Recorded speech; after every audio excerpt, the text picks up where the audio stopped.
Ito, tingnan nyo.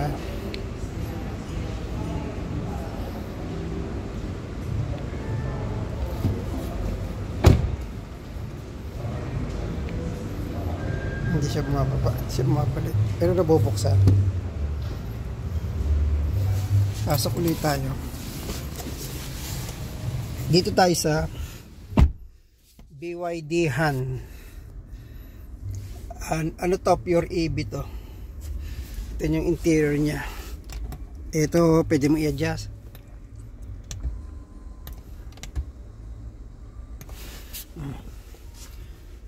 Maganda yung interior niya, no? BYD Han. EV to, EV. Ganda ng loob, oh. Tapos yung seating position nito, hindi ko pa sure kasi yung sa ano, sa driver side. Pero ito yung sa ano niya, passenger sa loob, meron siyang lalagyan din. Yan. May 2 bottle holder, cup holder. Isa pa. Diba? Ayan. Bagay na bagay sa ito, Kuya Gary, ah. May butas sa likod. Pwede natin taas. Ito yung ano niya. Ano bang adjustment itong upuan? Wala naman.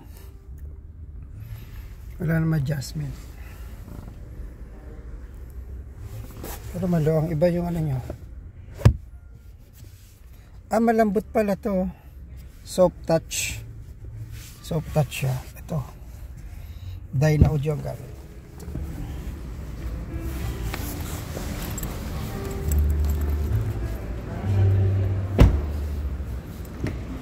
Hindi pa tayo.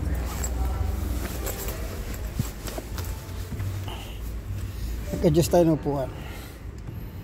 Yan, lapit natin. Then, nag-adjust po tayo ng upuan. Yan. Siguro pwede na to.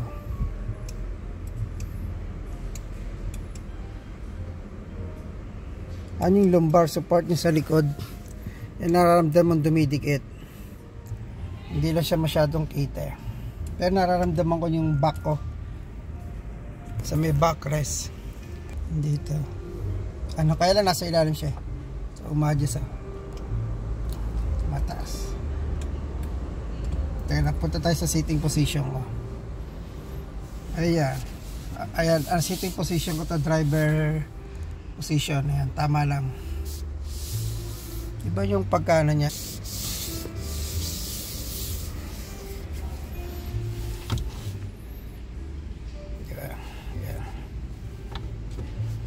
Shift knob.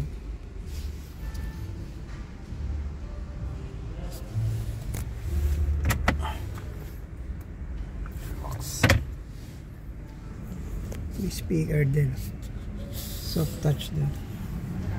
Ano yata to? 3 million to ang presyo nito eh. Nalalagyan na ng gamit, cellphone.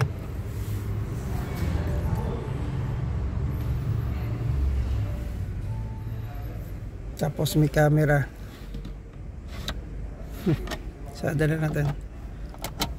May lagyan ng salamin. Ilaw. Laki nung ano. Yung busina naka-off.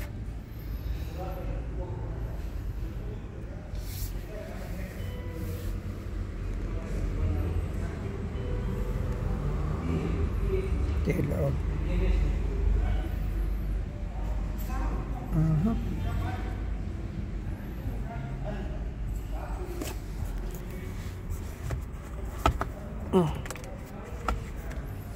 Dalawa. Mababaw lang. Pero may lalagyan ng ano, charge ka ng battery. Ay, ng cellphone.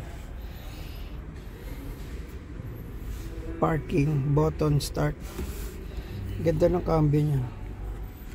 Akab sa kamay. Aircon vent. Tapos may aircon vent din doon. Iba yung upuan niya. BYD Han. Sana dali na dito yung ano, yung pantapat malamang sa Camry kung meron tong DMI eh.